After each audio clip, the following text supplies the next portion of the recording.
오늘은 거룩한 주일이면서 우리 민족 최대의 명절인 추석입니다.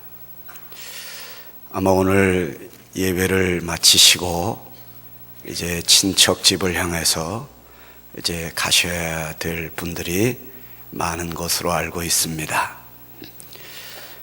많은 분들이 가셔야 됨에도 불구하고 지금 갈등을 하고 예배 끝나고 결정하겠다, 이런 부모님들도 많이 계시리라 생각합니다. 가야 할 것인가 말아야 할 것인가, 그게 첫째 고민이고, 둘째는 가서 풀어야 할 것인가 받아올 것인가. 작년에도 우리 집이 돈을 썼는데 이번에는 동선회가 써야 돼. 내가 돈이 없어서가 아니라 공평하게 해야 돼. 작년에 용돈을 우리가 드렸으니까 이번엔 동생이 드려야 돼. 그래서 지금 갈등하고 계신 분들이 많은데, 오늘 이 말씀을 듣고 그 갈등을 해소하시기를 바랍니다. 오늘 여러분들께 드릴 말씀의 제목이 네 고향으로 돌아가라. 하나님은 영이시기 때문에 우리 눈에 보이지 않습니다. 그래서 하나님을 만나려면 하나님은 꿈을 통해서 만나든지 또 환상을 통해서 만나든지, 그리고 반드시 그렇게 되지 않을 경우에는 사람을 통하여 사람 가운데서 우리를 만나 주십니다. 그리고 또한 중요한 것은 어느 장소를 선택하시고 그 장소에서 우리를 만나 주셨습니다. 하나님이 에덴 동산을 만드시고 거기에서 아담을 만나 주셨습니다. 근데 하루는 아담이 안 보이는 것이었습니다. 그래서 하나님께서 아담아, 네가 어디 있느냐? 있어야 할 장소에 없었습니다. 그리고 하나님의 백성들을 애굽으로 보내시기도 하셨지만 가나안 땅을 이렇게 준비하시고 그곳으로 가서 하나님을 만나게 하셨습니다. 하나님을 만나는 장소는 그렇게 좋은 장소만은 아닙니다. 왕궁에서도 만나 주시지 않고 호화로운 집에서도 만나 주시지 않고 오히려 시내산 꼭대기에서 풀도 별로 없고 공기도 안 좋고 산소도 그렇게 많지 않은 그 높은 시내산 꼭대기에서 모세를 올라오라고 그러셔서 거기서 모세를 만나 주셨습니다. 오늘 하나님은 왜 고향을 가라고 하실까? 그리고 왜 그 고향에서 우리를 만나려고 하실까? 오늘 본문을 통하여 그 해답을 찾고자 합니다. 여러분, 먼저 본문을 들어가기 전에 오늘은 야곱에 관한 이야기인데, 야곱이 누구냐 하면 아브라함의 손자지요, 이삭의 아들이지요. 아브라함과 이삭과 야곱의 하나님. 그래서 아브라함을 생각하면 믿음의 조상, 이삭하면 순종의 대표자, 그리고 야곱하면 축복의 사람. 그래서 그런 노래도 있지 않습니까?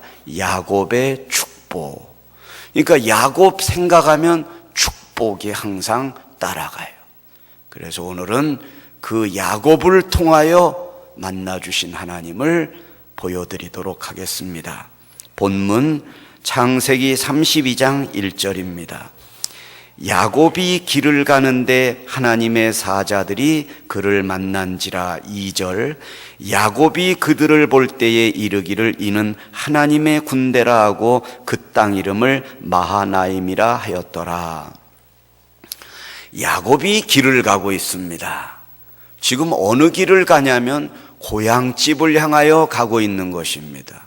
예를 들면 KTX를 타고 부산이나 목포에 계신 부모님을 만나러 가는 도중입니다. 아마 야곱이 중간쯤 갔을까요? 아니면 좀 덜 갔을까요? 천안쯤 갔을까요? 대전쯤 갔을까요? 그 길목에서 딱 가는데 하나님의 사자들이 나타났습니다.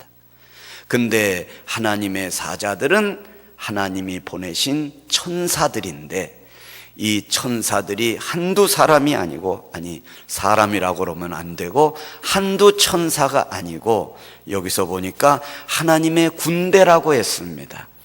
우리가 이렇게 군대의 규모를 볼 때 조그만 규모는 소대라고 하고, 또 중간은 중대, 또 대대, 연대, 뭐 이렇게 구분을 하죠. 그래서 우리가 대한민국의 군대다 그러면은 우리의 몇십만의 군대를 말하는 거죠.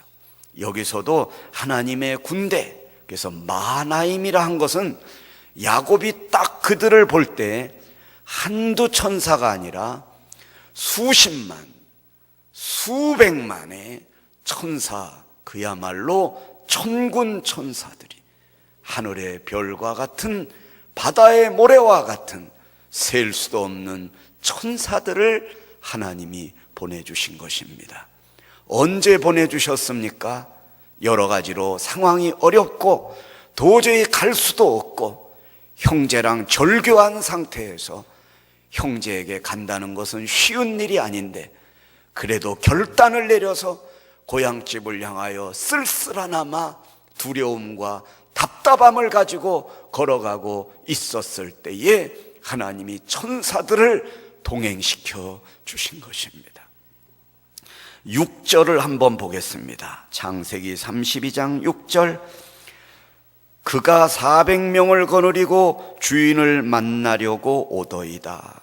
이게 무슨 말이냐면, 야곱이 사실은 고향에 갈 수 없는 그런 형편이었습니다. 왜냐하면 고향을 떠나올 때 형을 갖다가 속이고 축복권을 빼앗고 형으로 하여금 처절하게 비참하게 만들어 놓고 떠났기 때문입니다. 그것은 이제 이후에 본문에 나오지만, 여러분 여기서 간략히 설명을 드린다면, 그래서 야곱이 처자식과 종들을, 또 여러 가지 양과 소와 낙타를 가지고 이렇게 고향을 향하여 가다가 도저히 불안해서 안 되겠어요. 그래서 자기 종들을 시켜가지고, 자기 사자들을 시켜가지고 가가지고 우리 형 에서에게 가서 인사를 먼저 드리고, 저 뒤에 동생 야곱이 오는데 많은 재물과 재산을 가지고 와 형님에게 다 드리려고 온다고, 그러니까 형님 기쁘게 동생을 맞아주시라고 가서 보냈습니다. 보내가지고 참 이 야곱이 이렇게 센스가 있었어요. 아주 약었어요.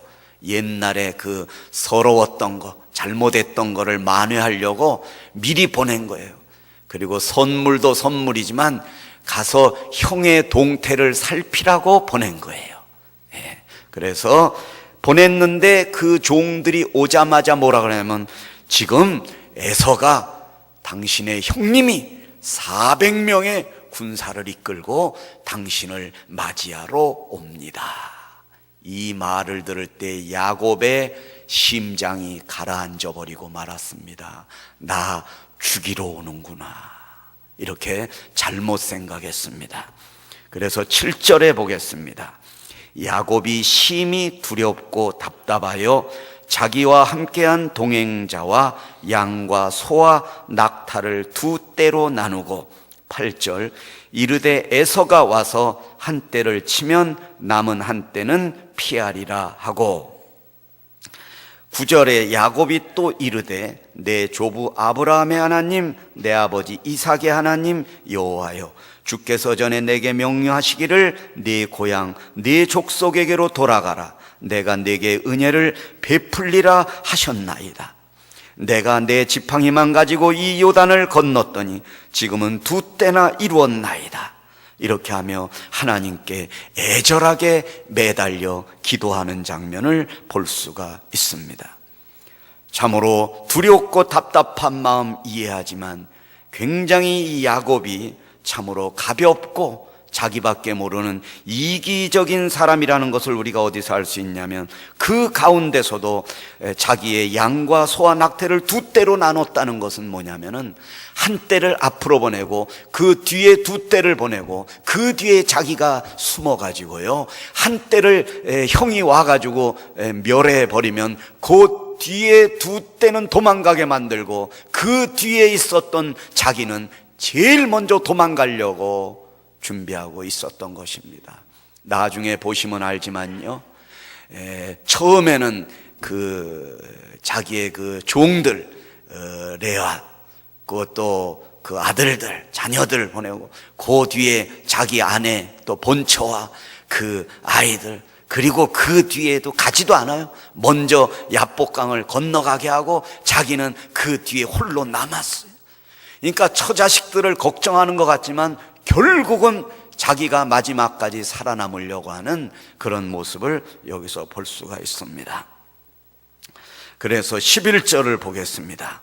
내가 그를 두려워함은 그가 와서 나와 내 처자를 칠까 겁이 나기 때문입니다.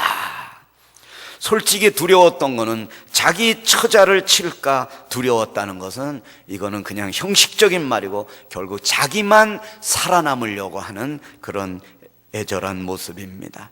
마지막 절 12절을 보시면 주께서 말씀하시기를 내가 반드시 내게 은혜를 베풀어 내 씨로 바다에 셀 수 없는 모래와 같이 많게 하리라 하셨나이다. 하나님, 이렇게 말씀하지 않으셨습니까? 그런데 어쩌자고 형이 지금 나를 죽이러 오게 만드십니까? 하나님, 나는 이제 죽었습니다. 큰일 났습니다. 이렇게 얘기했습니다. 실제로 창세기 28장 15절에 보면 이런 말씀이 있습니다. 내가 너와 함께 있어 네가 어디로 가든지 너를 지키며 너를 이끌어 이 땅으로 돌아오게 할지라. 내가 네게 허락한 것을 다 이루기까지 나는 너를 떠나지 아니하리라 하신지라. 여기서 보면 너를 이끌어 이 땅으로 돌아오게 할지라. 그러니까 지금 야곱이 고향을 향하여 가는 거는 자기가 원해서 가는 게 아니라 하나님이 돌아가라고 그랬습니다. 괴로워도 가라, 힘들어도 가라. 그 하나님 말씀에 순종해서 지금 가는 거예요. 사실 야곱의 개인적인 입장에서 보면은 지금 라반의 집에 가서, 외삼촌 집에 가서 20년 동안 양과 소와 낙타를 셀 수 없는 만큼 얻었어요. 재물도 얻었어요. 돈도 많이 벌었어요. 거기서 결혼했어요. 처자식도 있어요. 뭐 부러울 게 없습니다. 건강한 몸입니다. 거기서 행복하게 살 수 있어요.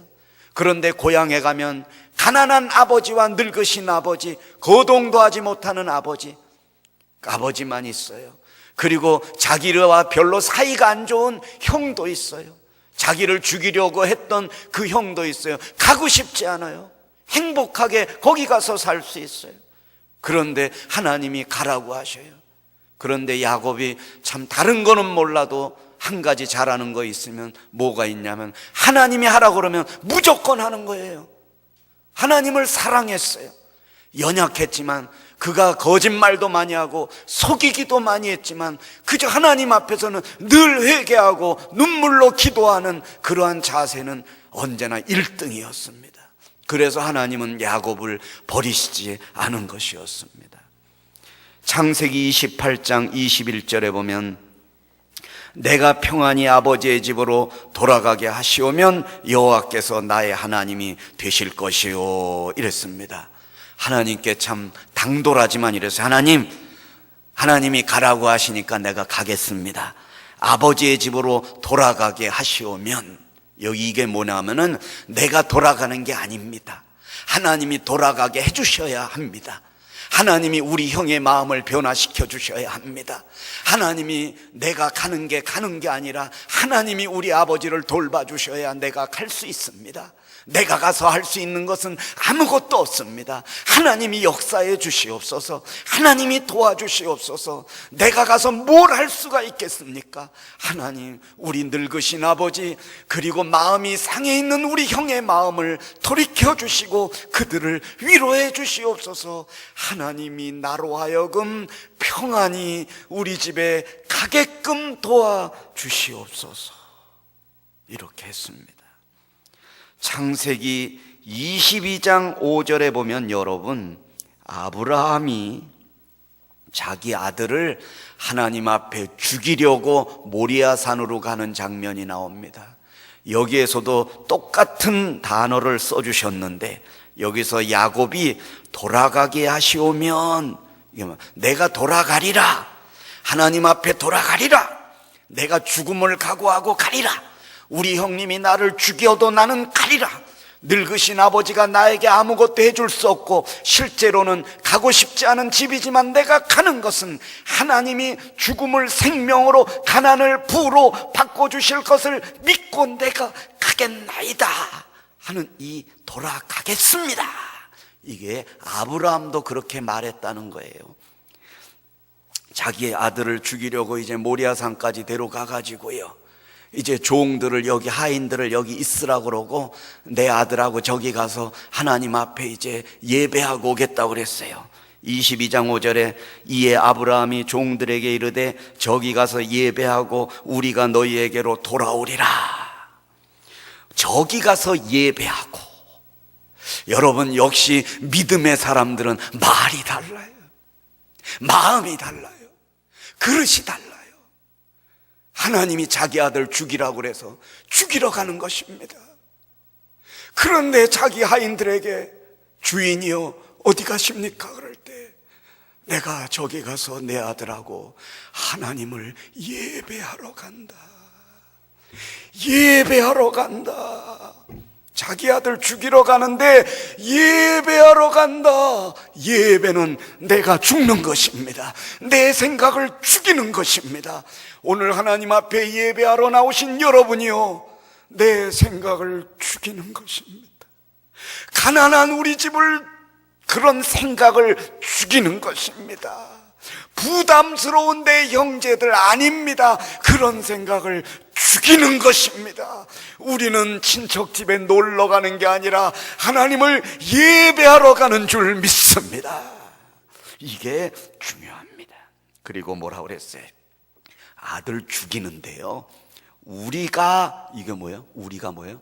내 아들하고 내가 너희에게로 돌아오리라. 돌아오리라. 살아서 돌아오리라. 하나님이 부활로, 생명으로, 죽음을 생명으로 바꾸어 반드시 내 아들의 손을 붙들고 내가 너희에게로 돌아오리라. 할렐루야. 죽을 병에 걸려서 이 추석 명절에도 병상에서 신음하는 여러분의 남편이 계십니까? 죽어가는 자녀가 있습니까? 여러분, 오늘 예배 후에 그 병원에 가거들랑 사랑하는 아들아, 사랑하는 딸이여, 사랑하는 내 아내여, 내가 당신의 손을 붙들고 반드시 살아서 여호와의 전으로 돌아가리라. 이러한 추석이 되시기를 바랍니다.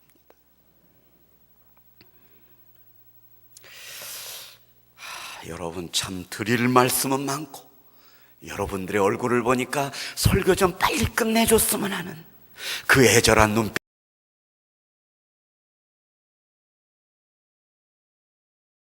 시간이 많이 있습니다. 그러니까 여러분 마음 푹 놓으시고 설교를 잘 들으셔야 되겠습니다. 참, 이 야곱이 어떤 사람이었냐면 간사한 사람이었습니다.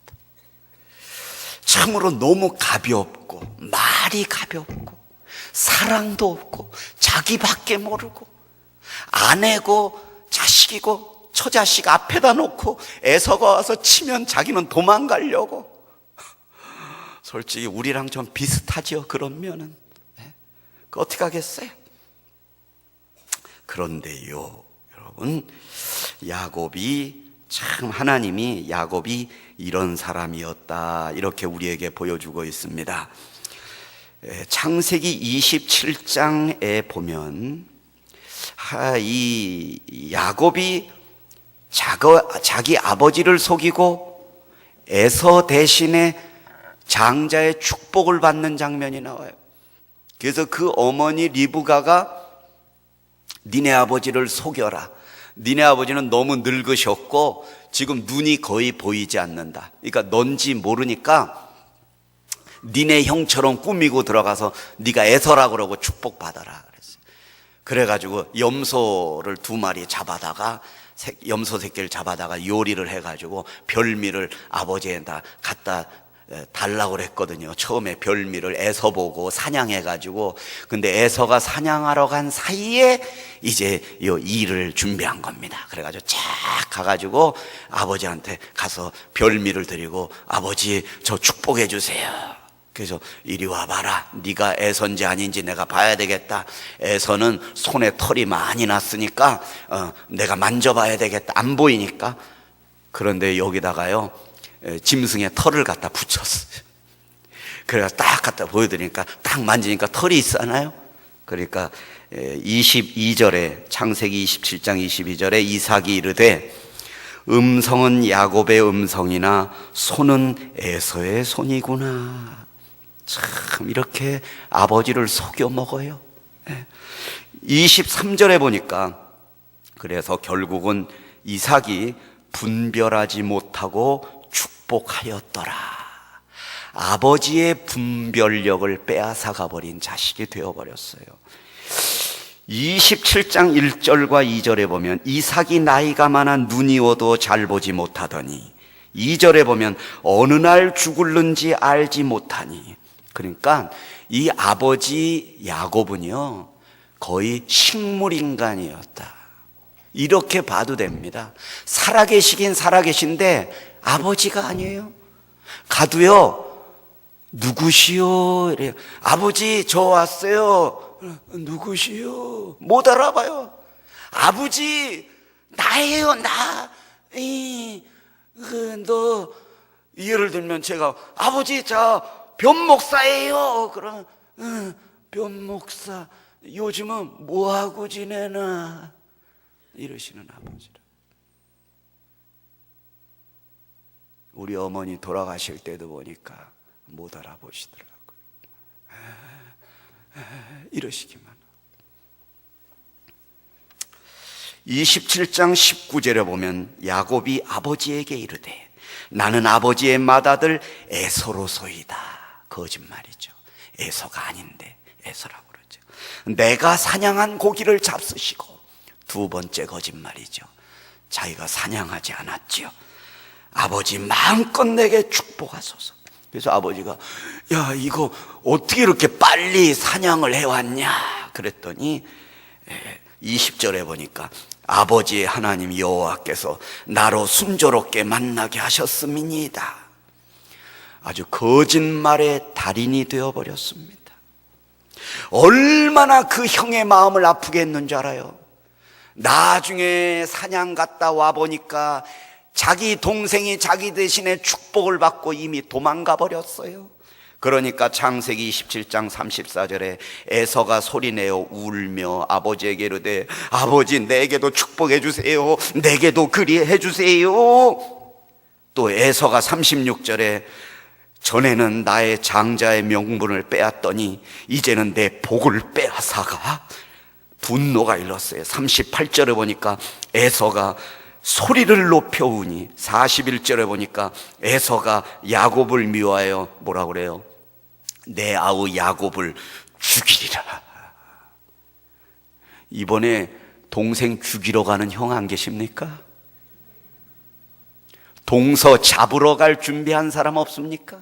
이미 동서의 약점을 다 잡아가지고 목록에 적어가지고 가가지고 내가 웬만하면 이런 얘기 안 하려고 그러는데 몇 년 몇 월 며칠에 부모님께 어떻게 했으며 그때 우리 집에 올 때 거짓말했으며 아버지께 용돈을 왜 안 드리고도 드렸다고 했으며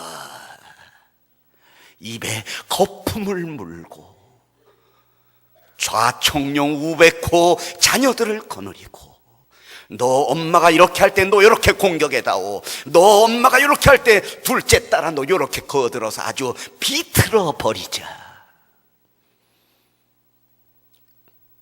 그리고 십자가 목걸이를 휘날리고 오자. 여러분, 그러지 마세요. 그래서 하나님은요, 이사야 41장 14절에 한마디로 야곱에 대해서 표현해 주십니다. 여기 보세요. 버러지 같은 너 야곱아 그랬습니다. 이거는요, 옛날 성경에는 벌레 같다고 그랬어요. 버러지 같은 야곱아, 너는 도저히 사람도 아니다. 어떻게 그 아버지를 눈빛 하나 변하지 않고 속이냐. 그렇게 형의 마음을 파고 형의 눈에 눈물을 빼내고 속이 시원하더냐. 그래가지고 네가 복을 받고 네가 축복을 받고 너 잘되고 돈 벌고 너 처자식 행복하고 그러니까 네가 기분이 좋으냐. 이 버러지 같은 야곱아. 그런데도요, 하나님은 이런 야곱을 사랑하셨어.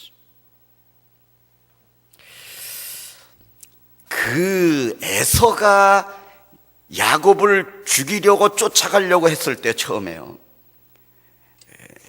그리고 나중에 그 형이 마중 나오면서도 말이에요, 얼마나 그 분노가 치밀었었어.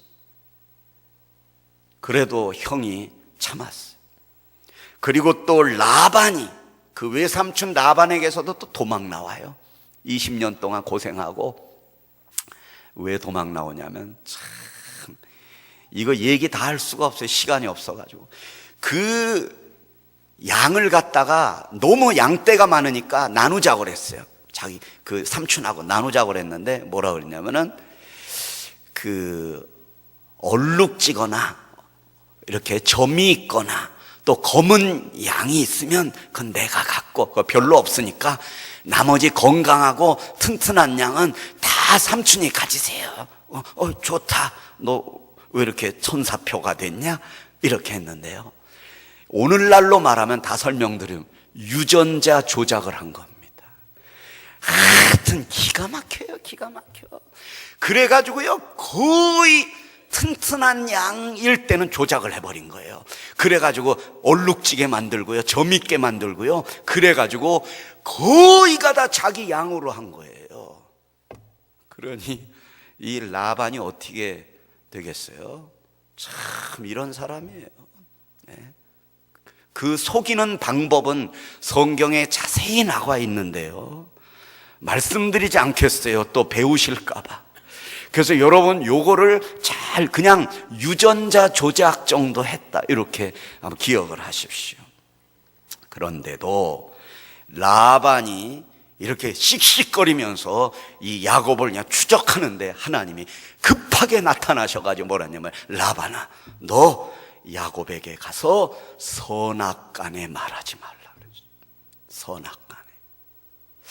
여러분, 여기서 하나님의 마음을 읽을 수 있어야 됩니다. 선한 것은 뭐 말하지 않더라도 누가 뭐라고 그랬어요? 근데 야곱의 그 악한 부분, 그거 말하지 마라 그랬어요. 여러분, 왜냐하면요, 하나님이 야곱에게 기회를 주시고자 했어요.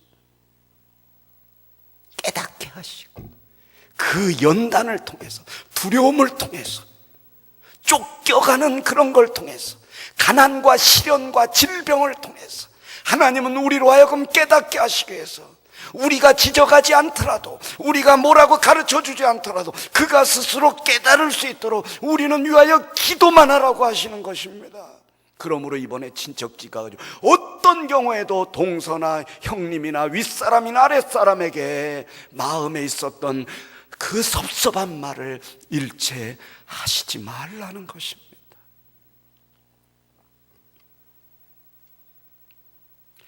여러분, 하나님이 얼마나 야곱을 도와주시는 줄 알아요? 사실은 창세기 28장 6절에 보면 에서가 본즉 이게 나와요. 뭘 봤어요? 에서가 여기에 보면은 이삭이 야곱을 축복해가지고 그를 밧단 아람으로 삼촌 집으로 도망가게 만들고 이런 장면을 뭐래요? 에서가 본즉, 에서가 봤다고 했습니다. 그때 죽일 수 있었어요. 죽이리라 그랬잖아요. 분명히 따라갔을지도 몰라요. 그런데 여러분, 이런 글을 읽을 때요, 하나님이 급하게 나타나셔서 에서를 막아주셨구나. 할렐루야.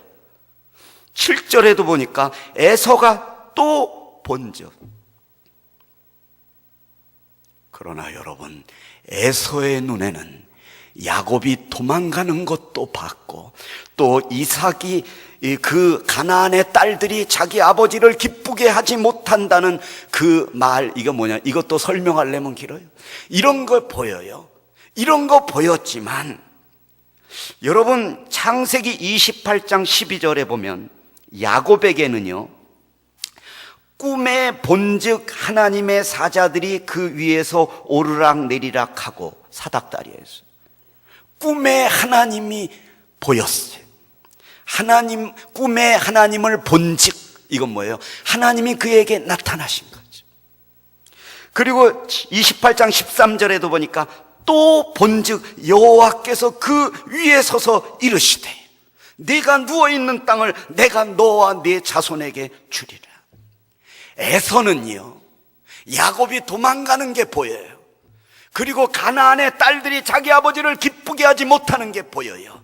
그러나 야곱은 하나님을 보여주셨어요. 그는 하나님을 보고 사는 사람이었어요. 그가 보는 것은 이 세상이 아니었어요. 이 세상의 많은 물질도 보지 못하게 하실 수 있어요. 그러나 그는 언제나 하나님을 보게 해주셨어요. 꿈에서도 나타나 주셨어요.